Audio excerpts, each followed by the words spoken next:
welcome to the Accidental Wrestling Fan.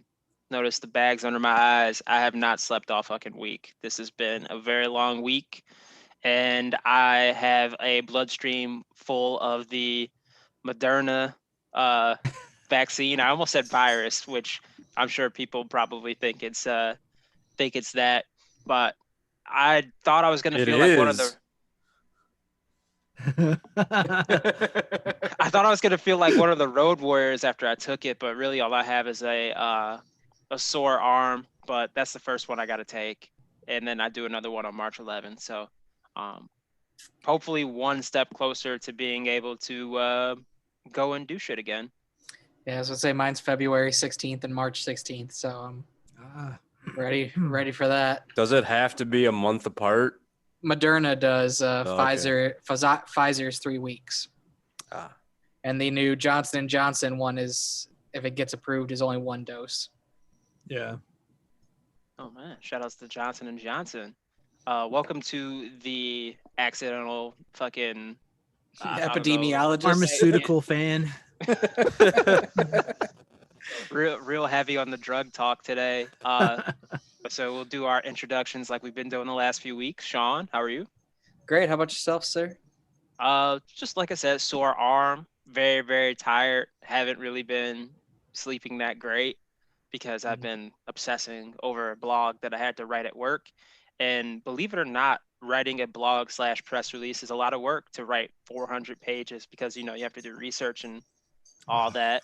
Wait, 400 fucking pages on a blog? 400 words. Sorry. 400 words. I was saying, wait. See, I'm tired. That's a book, man. It's a dissertation. No, dude. I mean, it's a lot of work because you have to do all this research, and it's the release of this important, like, game-changing thing in the nonprofit world, and you have to talk to people, and people take forever to get back to you and give you the information. So it's like it's funny. I never thought I was going to be in like the movie game or television. And I know it's a lot of hurry up and wait. But somehow this is kind of like that. It's a lot of, I need to give people this, and then I have to wait 7 hours for them to get back to me. And then they'll be like, can I get this by the end of today? And it's 4:30, like that type of shit. So it's a lot of that. Yeah. Go work for Vince, homie. You can just, deal with that. When I was younger and full of other illicit substances, I could probably work for Vince McMahon. But not anymore, dude. I fall asleep on the couch almost every night. Like we're watching Netflix or playing a video game. I'll drift to sleep. Paige will have full-on conversations with me in bed at like 10 o'clock, and I will pass right out. He'll give you some of the devil's dandruff, though. Help you out. Dude, I'm a fat piece of shit now. That would probably make my heart implode. No. At least now you can pass the wellness test. What'd you say? You can pass a wellness test now then, at least. Yeah, I would easily pass a wellness test. Like, it's gotten to that point where I've replaced all the fun stuff that I used to put in my body with, like, Pop-Tarts. Tums. Snacks. Yeah. That's fun stuff in my book. Hey, listen, real quick before we actually talk about wrestling and do the rest of the introductions, I saw in a package of Pop-Tarts because I love frosted strawberry Pop-Tarts. That's OG flavor. What'd you say? OG flavor right there. I mean, yeah. Paige, she loves brown sugar cinnamon, and I've given it a try because I used to not like it when I was younger. It's okay. I don't mind it. I only want the fruit Pop-Tarts.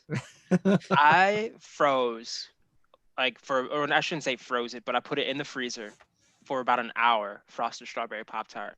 Tremendous choice. I recommend it. Highly recommend it. I haven't eaten a warm Pop-Tart in years. It's weird. I can't tell you the last time. Yeah, no one has time for that.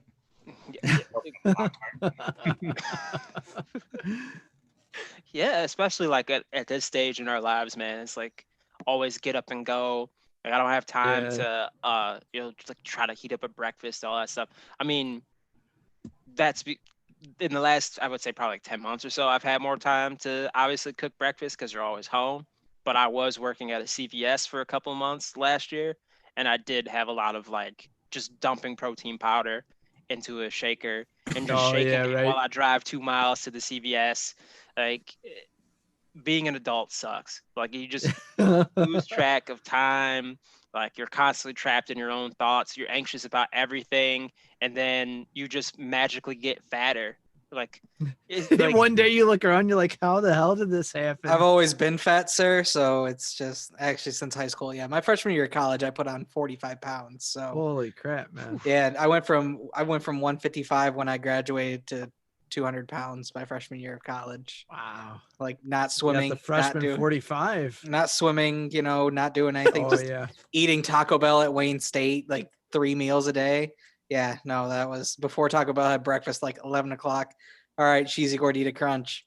3 p.m. All right, nachos Bel Grande. 7 p.m. All right, give me that crunch wrap. It's a good segue into one of our topics tonight. Sound like Yoko, brother. I was gonna say, do we Damn. have anyone in this chat underneath the 205 weight limit right now? Oh, I am. Luckily, still. No, I do 6 hours of cardio a week and I still have C cups. I'm like 175. Way to go, damn, Kaz. dude. Nice. Damn, Kaz, you're about to fight Usman this weekend. Fucking Kaz in the cruiserweight division. Fucking hell, these little skinny, scrawny fuck. It's the liquor, brother. Get off that All liquor. Yeah. I was boozing fucking a fifth and a half a day for a decade. That's Oh, right, man. because I helped you with some of that before. Yes, you did. I remember when I was living in California, I was on almost a fifth of gin a day while I was living there. And it was like 5 o'clock gin because I didn't have a lot of money. So I was just like, all right, I can do like $25 a week on gin. Man, you'll be surprised, man. That shit packs the pounds on, especially if you're chasing it with like a sugary fucking, Oh, yeah. pop or Gatorade and shit. It's Rock and rye. yeah, whatever. Yeah, I try to do like vodka tonics, vodka water, Yeah, vodka, right. and and soda, but nothing beats the ice cold beer or fucking Oh, Jack I and know, Coke or man. anything like that, man. Those No. things are just like peanut butter and jelly. Yeah. But someone who struggled very mightily with their weight and their physique, and that is the late great Yokozuna, Rodney Anawahi. Is that how you say their last name? Yeah, man. Yeah. I think you hit that pretty well. Thank you. Yokozuna, I would say, is someone who's considered one of the best big men of all time. Obviously, the weight gain happened pretty quickly. He was always a very heavy set guy, but when you see him at the beginning of his WWF run, and then 5 years towards the end, because he wasn't in WWF for that long, which is kind of crazy to think. It felt like decades Forever. when we were Yeah, kids. man. But how big did they say he got in the documentary? Well, we were talking about WWE Icons. 700 pounds, I think they said he was at when he died, like somewhere around there. Like your body just can't like physically handle that amount of weight and fat. And He was happy though. oh, hey, drink. They brought that up so much in the documentary. Oh, he was so happy. He was so happy to be there. He wasn't upset that he lost the belt to Hulk Hogan in 2.5 minutes or whatever it was. He was always so happy, and part of me was just like, that was probably an armchair psychologist. That was probably a front. Like, Yeah, right. I can't imagine too many people that have struggles with their weight like that would always be positive all the time, and especially in a business like wrestling where you're constantly in pain. And he's a big guy. Like I can't imagine that he was always happy. It's kind of like the Andre the Giant documentary, HBO. Everyone's like, "Oh yeah, Andre loved the party," and Carrie always is like, "He partied because he was in pain." And I think that might be kind of a similar route that Yokozuna went down. Yeah, I mean, honestly, like if you haven't had a chance to check out the documentary, I highly recommend it. The documentary is very well done for the Icon series. Taking care, took care of his family first all the time. I mean, Rikishi just in tears talking about how Yokozuna was like, here's a blank check whatever it takes to get heat in your house or central air in your house doesn't matter. And so he made sure he took care of his family first and never really spent a lot of his money on like big things. I guess, I mean, when you're a bigger dude, it's not like you can go out and buy a Lamborghini. Though I can barely fit in a Lamborghini and I'm 250 pounds. So like, I mean, just like the way he lived his life, yes, it was tragic that he just continued to eat his way into his death. But that, he made sure while he was doing everything that he just wanted to take care of everything. They talked about how great of a dad he was, like, and how it hurt him to be on the road for so long. And like when he came home, he didn't answer any calls from Vince or anybody else. He's like, no, this is my kids' time. This is my time with my kids. So, all in all, it seems like he's a pretty grounded dude who just wanted to do what's best for his family. Yeah, and you got the sense that a lot of the other wrestlers really liked being around him. He was really well respected, from what I could tell, and even in the 20 years since he's died,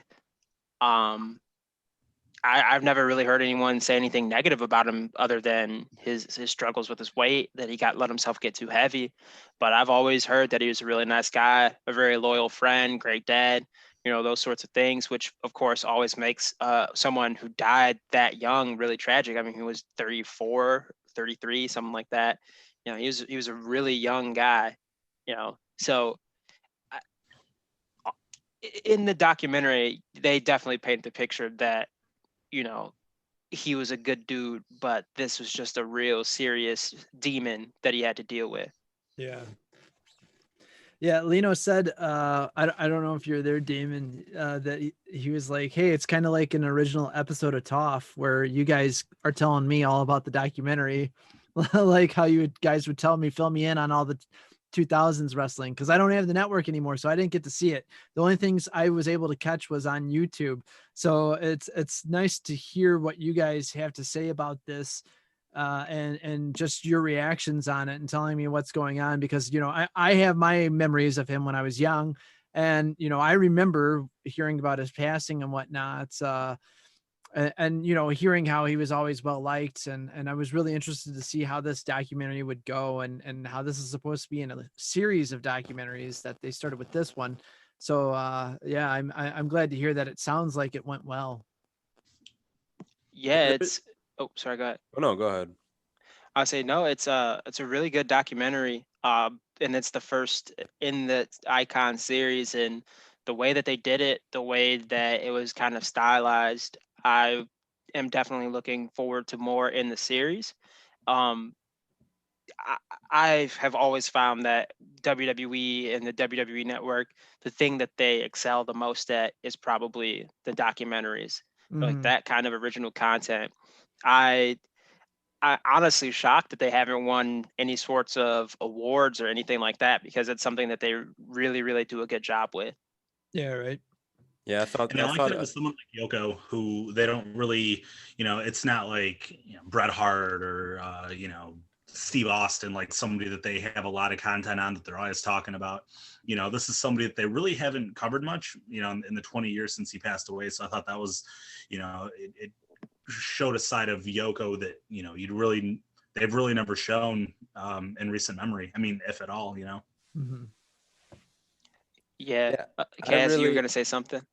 As far as his weight gain goes, how you were saying it was probably a front, like he was really, maybe depressed or not very happy. There's a part of me that thinks maybe he was happy, and maybe he just said, you know what, fuck it. I love eating.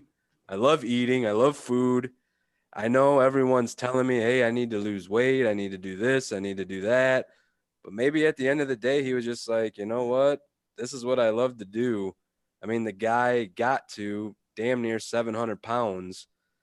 And, it was definitely the cause of his death, but maybe that's just the way he decided to live it. And he probably knew that was the way he was going to go out. I mean, you hear that with a lot of like drug addicts. There's a comedian. I don't know if you guys have ever heard of Mitch Hedberg. Oh yeah. Yeah. Legend. Yeah, he was a big time heroin addict, and all of his, comedian buddies like Artie Lang and Joe Rogan and all those dudes would, he told those dudes like, listen, guys, I love heroin so much, I'm never going to quit. So don't try. Oh wow. I mean, that was ultimately, I don't know if he killed himself or he OD'd, but I mean, he told those guys, like, listen, I just love it that much. I'm not going to quit. Maybe that was a part of Yoko's mindset. I'm not saying it was. Maybe it was a front for, depression or whatever, but maybe the guy just liked to eat. Yeah, no, I can definitely agree I mean, with that. I mean, it's just another addiction like anything else, really. Yeah, right. Yeah. I mean, that's something I've managed to keep myself under 300, which is, an astonishment compared to the amount that I eat and like the things that I do eat. But I'm not saying that it's healthy either. It's not, but it's if you love food and you are like a person who enjoys trying different things or going out, eating is I agree with you, Kaz. He could have been perfectly happy with the way he ate. I mean, when they sent him to Duke, as they talked about in the documentary, like he found somebody to sneak him in fried chicken. Like the dude was like, no way. Yeah, fried chicken plug. Yeah, they had him at Duke University Hospital. Like no one can get to him, like besides like doctors and like other and like people. He still found a way to get fried chicken in there. Yeah. Like WWE was like willing to pay for anything it took to keep Yoko alive as far as diet and weight loss goes. And even when he left the company, like they thought like them releasing him, but they still told him like when they released him, like we'll still pay for whatever you need to lose weight. Like I think this is one of those few times that Vince was like so attached to one of his wrestlers. And I think having Afa and Sika, it obviously being super loyal to him throughout their time frame definitely helped. But I think this is one of those times where like Vince was so upset, like did feel like he lost like one of his own kids, like when Yoko died. Did they give a reason why he got let go by the WWF? His weight. His weight was it? Yeah, He couldn't pass what was it? Athletic commission in New York wouldn't let him wrestle. They kept giving him chance after chance to, get in shape. And he was one thing that I didn't realize was he was still under contract up until well into 97. And he had been off TV for a while by then, but they were just, they kept hoping that, it was going to come around. And then eventually they had to let him go with the intention of like, okay, well, hopefully we can bring him back one day. It's crazy. Another thing I took from it, it's crazy how short his run really was. A year as champion. Yeah. I mean, that's really like I guess like thinking back as a kid, like I just remember Yokozuna being like this force and like, but really it was only a year. He was, he lost the belt to Hogan after he beat Bret Hart, which was a botched ending because he ran out of gas against Bret Hart. And then, Hogan, and I guess this is, things I just never pay attention to younger or even bothered to learn. Like Hogan pinched that idea to Vince, like the day of that match. And they changed the ending so that way Hogan would get the belt one more time. And now I can see why, like, when Seth cashed in on Roman and Brock, Afa and Sika had the reaction that they did because they had already had it. They'd already seen it. It made Hogan look real bad, I thought. It did. But... Yeah, Hogan's an awful person, but he got interviewed for the documentary and he just kind of like brushed it off and made it seem like it was no big deal that he did that. And he was like, hindsight's 50-50. Yeah. I wanted to have a program with him. Yeah, right, dude. Okay. He knew he was leaving. Yeah. He wanted to main event Mania one more time. Yeah, no, I mean, and then it's just, he got, after that, he eventually got the belt and, only had it for, a year, and then he never got it again. Then they started putting him in the tag matches with Owen Hart to hide his, lack of being able to carry a match longer than like 5 minutes. Oh, wow. So, and that's another thing they talked about. Like Owen and Yoko were like best friends. And, Owen tried to help him out and was like really wanting him to get back in shape and stuff and be like the force that he was.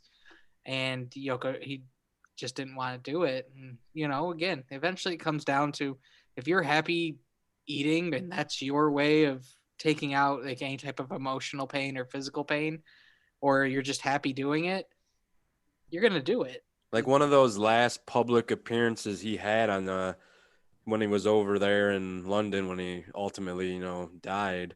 When he was on that like British talk show and he's like laying on that bed.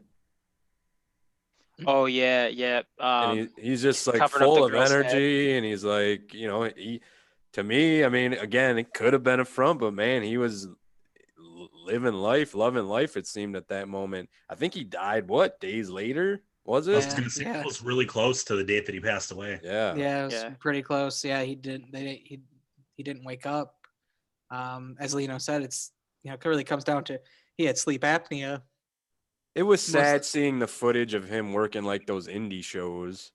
Oh yeah, no, that's like a dude who a year prior was selling out arenas. Just even though he still couldn't wrestle that great, was still selling out arenas based on his name. And then he's in the indies, just 30 people in the arena. Like I was gonna say there was that one in San Francisco where they showed the footage, and it's like the most like just ratchet footage. Like you could tell it was taken on like some old video camcorder from the '90s. But Yeah.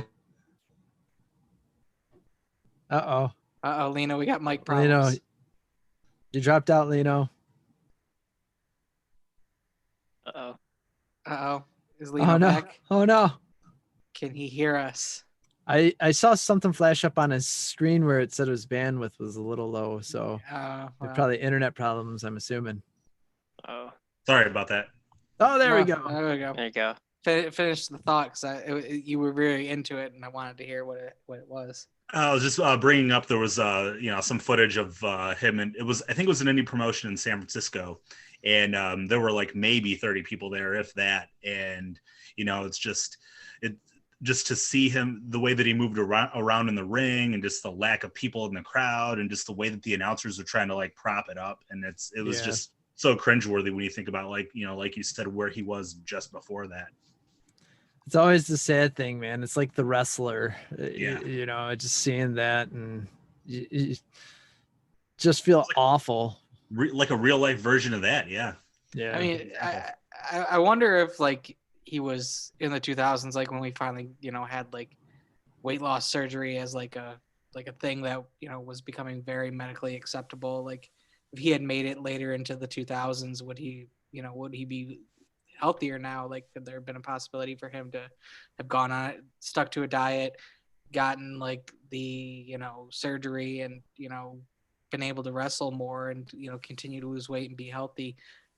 Because like when he came into it, like all of the scouts were like, this is the guy. Like he was so athletic for a guy at 450 pounds and moved so fast that had he stayed 450 pounds, he probably would have done a lot more. He definitely would have lived longer, but had he stayed 450 pounds, he probably would have been multi-time champ. We'd probably be talking about him being like at least maybe like a 5-6 time champ, at that point. Yeah, and if he would have, like you said, stayed a little bit lighter at that point, he was still a pretty young guy at that time. Him and Taker were, I think, the two youngest champions for a really long period of time.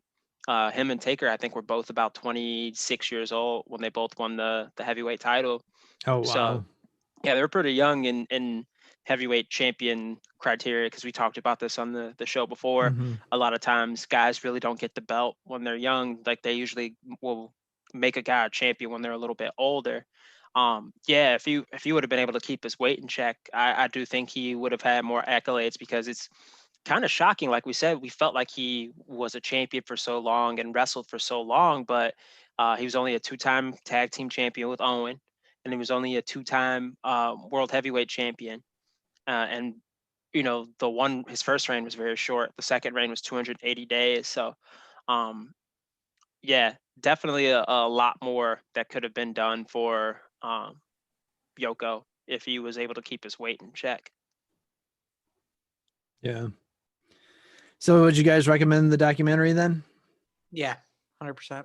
Yeah, absolutely. I can't That was wait for one the of the next best one. ones I've seen.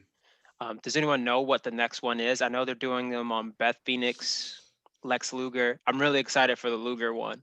I think the Yeah, Luger one's man. going to be really good. Yeah. I Does he think Rob finally Van admit he? Dam. Oh yeah, Oh, Rob man. Van Dam. That'd be great. They're Does going to Luger have Katie finally Forbes on admit there. admit he killed Miss Elizabeth?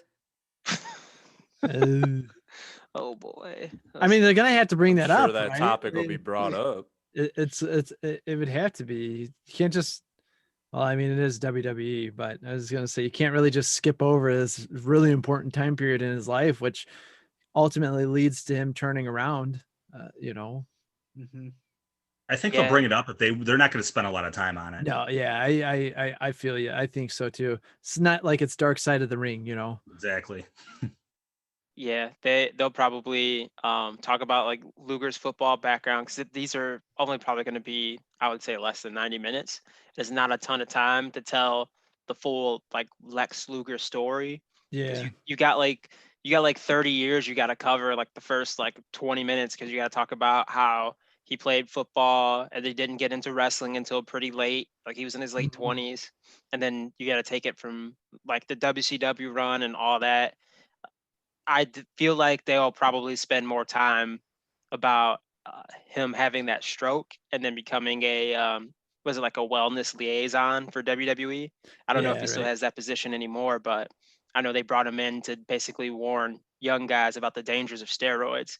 Yeah. Because I've recently was sent by our good friend Pigpen a wrestling YouTube channel that has a lot of like local and like indie stuff. And there's a match that Luger had from 2004 or 5 where you could tell he was in really rough shape.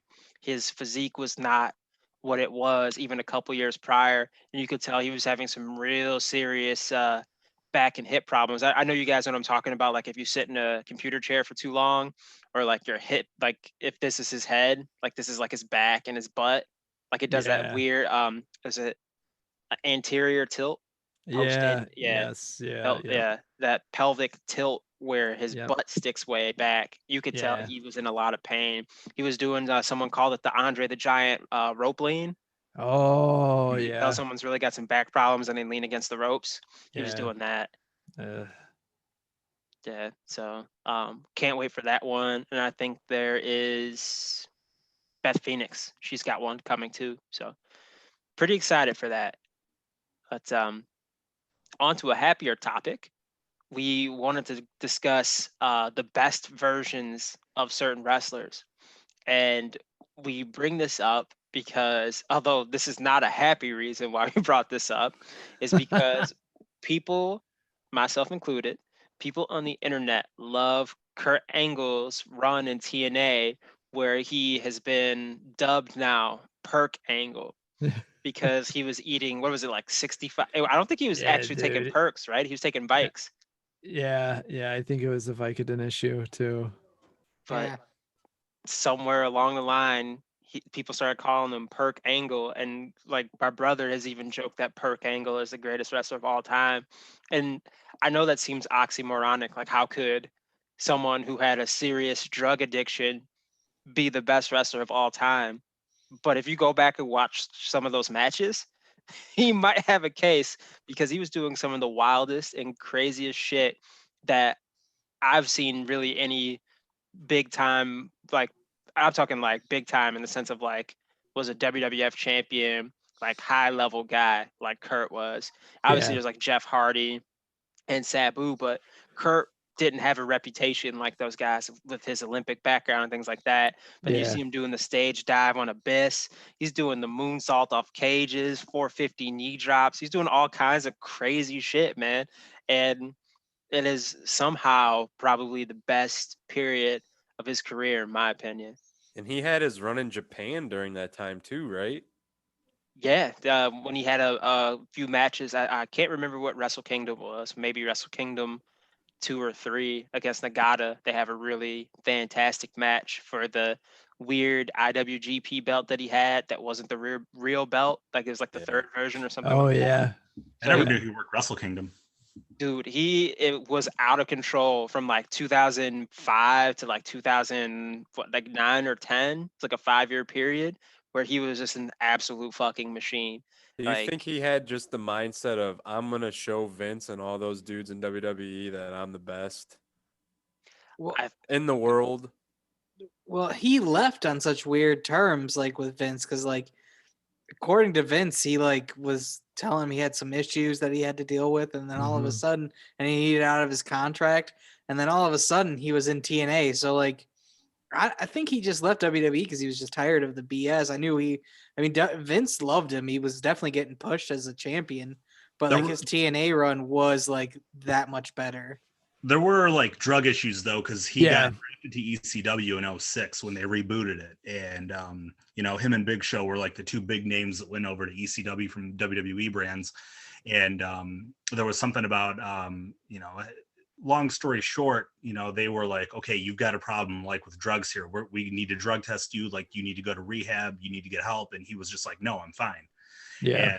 And to kind of tie this into the previous topic, probably like literally the first like adult book not adult book, but like book in my life was his autobiography that he came out with after he won the championship in 01. Oh, it's true. Yep. And I remember he talked about this. He talked about how he didn't really drink because like his father was an alcoholic, and he was like, it's not something that it's not that I don't touch alcohol. I just really don't ever drink it because my father was a huge alcoholic, and that contributed to his death. So, it's kind of like, a few years later, he has this addiction to, to painkillers, the opiates, if you want to call, whatever it was. So, it's kind of, he had that addictive, mindset. It wasn't alcohol, but it was something else, with Yokozuna, like it was food. I'm not a psychologist, but it's always that that mental addiction to something that unfortunately with a lot of these guys just shows up in different ways. And it's crazy, like Damon said, he's doing all this, and he's quite possibly the greatest wrestler in the world at that period of time. Dude was unbelievable. Like, I know I've said it to you guys in the group chat and whatnot, but it like totally looks like a parallel universe Perc Angle. It just, he's something so different about him when you like compare him to his WWE run, and he's just like a whole different animal. I know just recently he came out in an interview saying too that he's kind of jealous that Bill Goldberg got the treatment that he wanted when he came back to WWE. And I thought like, Perc could still go, man. Like, I'm surprised they weren't like, you know what, get in there, Perc, go ahead. Perc really should have gotten that treatment now that I think about it. Yeah, Perc should have gotten that push. I think everybody would have been way happier with Perc getting it. God, yeah. Yeah, yeah. He, at the end of his TNA run, because I thought he was going to retire a little bit after that. Let's see, what I got to go back in time here. I'm reading through his timeline. He left TNA in 2015. Was it? Yeah, 2016. Oh, wow. And he was still having some fantastic matches with Drew Galloway, Bobby Roode, Bobby Lashley. Like, he still had it. He still really was having that drive. But I think that's kind of when his body started to change, because he wasn't doing the perks and all that stuff anymore. And the injuries, the drug abuse, I think was starting to catch up with him. So he wasn't quite the same guy that he was, a couple years previously. And I wonder if that was part of the reason why he didn't get that push when he came back, where they kind of realized like maybe Perc can't go like he used to. And I will admit, as my own personal opinion, he did look like an old man. He was old, but in the sense like he really didn't physically look like the Perc Angle of old. Like the way he moved, he was a little bit more stiff. He wasn't as fluid with his movements and things like that. And obviously that's due to age and injuries and all that. But I don't know if necessarily you could push him like you could with Goldberg, because Goldberg, his body, I don't think is as beat up as Perc Angle's. Yeah, right. Yeah, Goldberg did it right, man. He also doesn't get in, get out. Short, exactly. Short matches. You're not taking too big of bumps, and then you're done. That's why he can still go. He also doesn't have that Karen Jarrett alimony check he's got to pay every so often. I'm sure that's part of the reason why Kurt was such a machine too in that time period. Dude. Yeah, right. Like you said, John, the look in his eyes was different. Like that shit, everything was fucking different, Yeah, man. Like his whole body, like he had that weird 1,000-yard stare. He Yeah, physically looked different. Yeah, Yeah. man. I think it was because of the drugs. I think he started drinking too at that time period. Yeah, he was But boozing. dude, like it makes no sense. It's kind of like Trent Reznor from Nine Inch Nails made his best music when he was heavy into drugs. It's like Kurt Angle made his best did his best wrestling, his best performances when he was heavy into drugs. I don't know, Yeah, man. right. Like he was just a completely different animal when he was on drugs. It was insane. I Yeah. hate to say it, but like that second run in WWE, 1 year or 2 years or whatever it was, that's like really disappointing. We didn't get like any classic matches, We got like No, not really. him in the Shield, him in a tag match, and him putting over Baron Corbin. Yeah. He had a bunch of right. random matches on Raw. McIntyre made him tap with his own move, the ankle lock. Oh yeah, that's right. That's what I was like, oh man, because in my head I'm like, they had an awesome match for the Impact Heavyweight title about 5-6 years ago, and I was thinking, oh, we're gonna get something similar to that. That match was fantastic. It's gonna be the same, but he looked like he couldn't really keep up with Drew, and maybe that was part of how they wanted to make it look, but it seemed in some ways kind of hard to watch. I think I talked with Kaz like on text or Twitter when that match happened. I'm like, damn, they're making Kurt look washed as fuck, man. This is terrible. Yeah.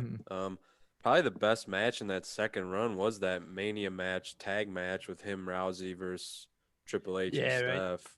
Yeah. That might have been the best match of that Mania. Yeah, right. Yeah, yeah. Gosh, But I can't remember. like Damon said, I mean, you could tell he was getting older. His body just couldn't live up to the Kurt Angle of old anymore, really. He can barely move his fucking neck. I mean, Yeah, he right. looks so stiff. It just, I mean, if he's happy with the way he went out, I mean, that's good for him. But as a fan, yeah, it was very disappointing. Well, I know I saw a couple clips of him, or not clips, but a picture on his social media, man, his Facebook, a couple months ago, where it looked like he was getting back into shape. Like he had the itch again, but I don't know if it was for something else. Maybe because he just wanted to train hard because he has that mindset. Because this is a guy who's been wrestling or competing at some level since, as when he was born, 1968. So since the early 70s, probably.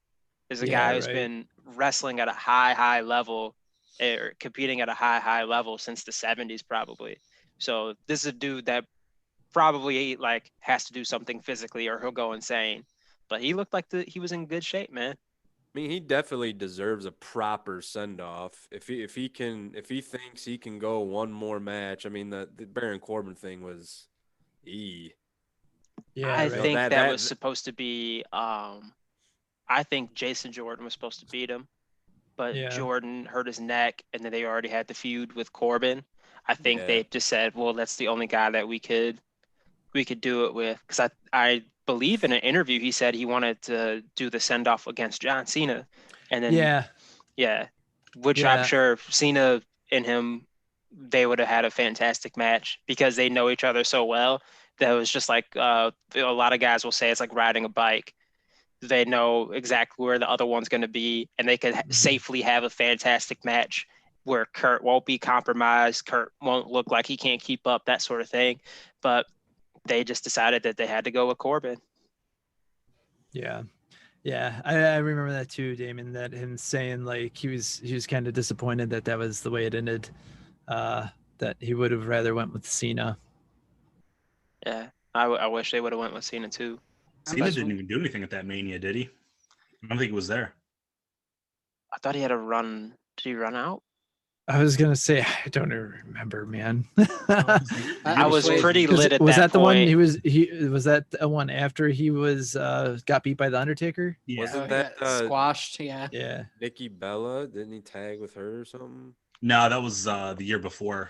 Oh, okay. Well, 2 years before that one. Yeah, I think that was the one that he took off. Let's see, WrestleMania 35. Now I got to go to the Wikipedia page. Yeah, dude, Check because it out. I I am so old now. I can't remember stuff like that anymore. Especially Oh, that dude, one. I I- mean, that I- was a pretty forgettable one, except for Kofi winning it. And Yeah, and Oh, I was yeah. I was That was the one pretty Kofi one. I was pretty hammered. Oh, I was Rey Mysterio got squashed by Samoa Joe. Samoa Joe destroyed him in like 40 seconds. Oh yeah, Cena was there. Him and The Rock, I think, had a segment. Hang on, let me control F this bad boy. Is This is making for great fucking podcasting. I was gonna say, Lino, or I forget, someone in the group posted that Nikki Bella's son watching WrestleMania and seeing John Cena propose to her. Okay, so I found it. Elias, he had a little performance that he was doing, that's right. and then he was interrupted by a Babe Ruth video, and then John Cena came out in his Doctor of Thugonomics gear, That's wearing right. a Yankees jersey. That explains why I completely forgot it. Yeah, yeah. And it was weird that Elias didn't have a match because I think Elias had turned face like a couple months prior, and then just quietly turned back into a heel. Yeah, right. So weird, man. I just want So- John Cena to come back. That's such a weird thing to say after being sick and tired of him after a while.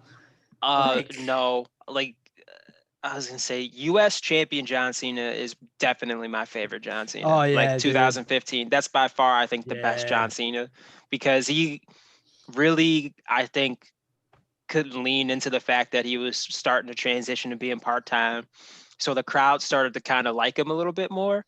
I feel Yeah. like he didn't have to deal with the crowds like trying to always boo him or hijack his matches or anything like that. I think he would just have some fun matches, put some guys over. Then he'd go back to hanging out with Nikki Bella in his mansion and yelling at her about mixing the whites and the colors or something like that. I remember probably having some of during his best matches during that time. Yeah. during Yeah, Although man. match. Kaz was very critical of on the show years ago of the Royal Rumble match with AJ. AJ. He felt like it was the same match as the ones previous. Yeah, that did get a little old. I mean, it was just how do you top, how do you keep topping it? Yeah, right. The super F or F5s or whatever the hell he calls it. Attitude adjustment. Yeah, I mean, it was a little played out. The false finishes were too much. Yeah. The matches in WWE, I think, did have that problem, and I think maybe still do have that problem. Not so much now because I feel like the matches are structured a little bit differently, but there was a real serious kick out epidemic, I think people refer to it as, where people would get hit. It's WrestleMania, so they're going to get hit with one or two finishers because the first one's not going to put them away, and that really became hard to watch. And then it was the thing with Cena. Kurt Angle is guilty of this as well, like the finisher move spam. Like Angle Slam is never going to beat anyone by itself. It's either got to be the super Angle Slam, or he's got to hit him with the super Angle Slam and they kick out. He's never going to beat them with the regular ankle lock. It's got to be the grapevine ankle lock he does like out of a Yeah. knee bar. It's never the regular one. And that did make the matches feel kind of stale sometimes because well, it's not going to end yet. They have to do XYZ thing for it to be over. But those criticisms aside, I think Perc Angle and then like U.S. champion Cena are fantastic. Who are some of the other like golden era versions of wrestlers?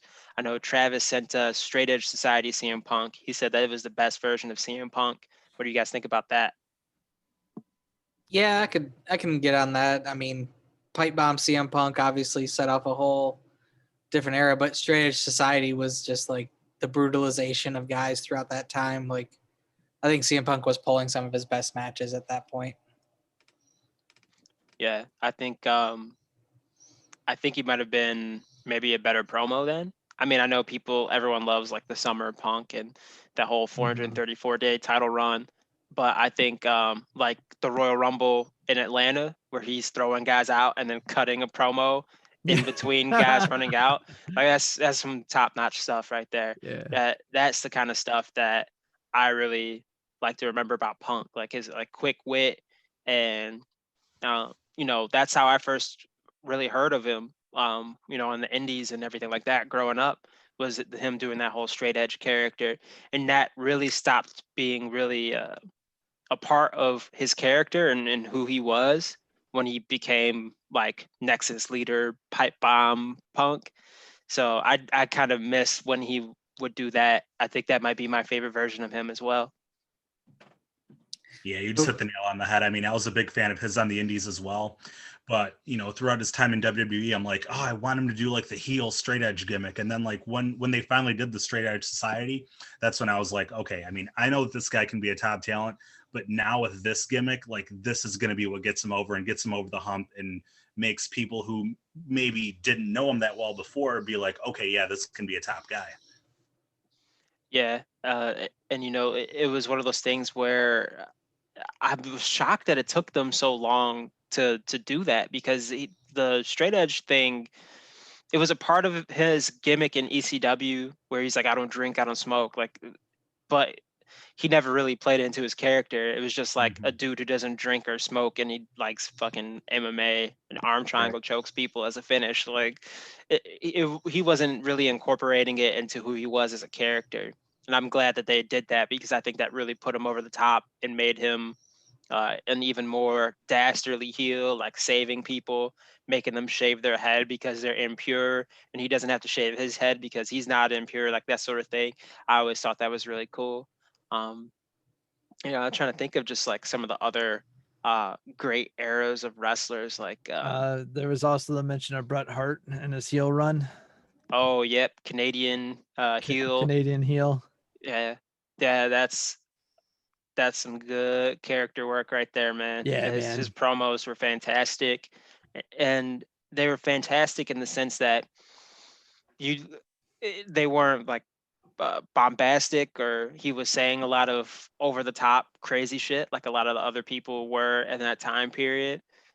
Shawn Michaels is telling people to suck his dick. Stone Cold was telling people that he's going to open up cans of whoop ass. And then Bret Hart was just like, man, I miss when people were nice to me because I'm a good guy and I deserve to be treated with some respect. And the crowd would just go nuts. Like, Except in Canada, though. Yeah, Bret Hart was doing the boomer speak before it was cool, you know, like, oh man, if it wasn't for me, you guys wouldn't be here, and you should thank me for coming out here every night and breaking my back for all you ungrateful people here. I know what the H stands for in your names. You're nothing but a... John's also John's got a perfect Canadian accent, by the way, if nobody's like listening to that. Like, I'm just listening to John make the accent. Yeah, it's pretty good. It's pretty good. Paige, she gets a kick out of whenever she asks me a question and I'll answer it like a Canadian hockey player. You know, like I think that they're a better club. You know, I think that you know, they just got more pucks on net, and you know, we just got to work a little bit harder, but much respect to them. I think they're a great club. Like shit like that. Like I just this is how we got to get over now. That's right. Canadian people, their accent, I don't know what it is, but I fucking love it. It's tremendous. Yeah, right? I think an obvious one would be Shawn's second, you know, run. Oh yeah. The coming to Jesus. Yeah, Shawn Michaels. Shawn, RVD's favorite Shawn Michaels. Yeah. Cyclops Shawn Michaels. Yeah. Oh, really? But really, it really was. Yeah, I mean, I felt like his as far as work rate goes. Yeah, it was like his psychology was different. I think that maybe when he was a guy that everyone always rants and raves about from back in the 90s, that everyone loves, like 90s Shawn Michaels. They think he's like one of the best ever. Mm-hmm. I think that you know, a lot of it, I feel like his matches weren't that great because a lot of it was just like him bumping around for big guys, and he comes back and he super kicks him, and then that's that. With the second run, he was able to wrestle better workers, better wrestlers, and you know, he was Edge, Orton, Flair, Benoit, all these different guys, Christian, like a million different awesome wrestlers that he got a chance to work with, RVD, Triple H. And he really, I think, got to structure matches differently. Also, I think he was able to wrestle a little bit differently because he had back injuries and he was kind of a different person. He approached things differently. He didn't have to bump around like a pinball all the time, like he did when he was younger. Yeah. So I think the older leather pants Shawn Michaels, although he wore the regular tights too in the second run, but second coming of HBK is Also, the string of Mania matches were, amazing. yeah, Yeah, I right. mean, from let's see, Who did he Mania start with? Jericho? Jericho. at 19, the triple threat at 20, Yeah. Angle at 21, Vince Vince 22, which is still 22. a decent match for Yeah. what it was. For a Vince match, it's really Yeah. good. Yeah. 23 is Cena, right? 24 is Flair. Yeah.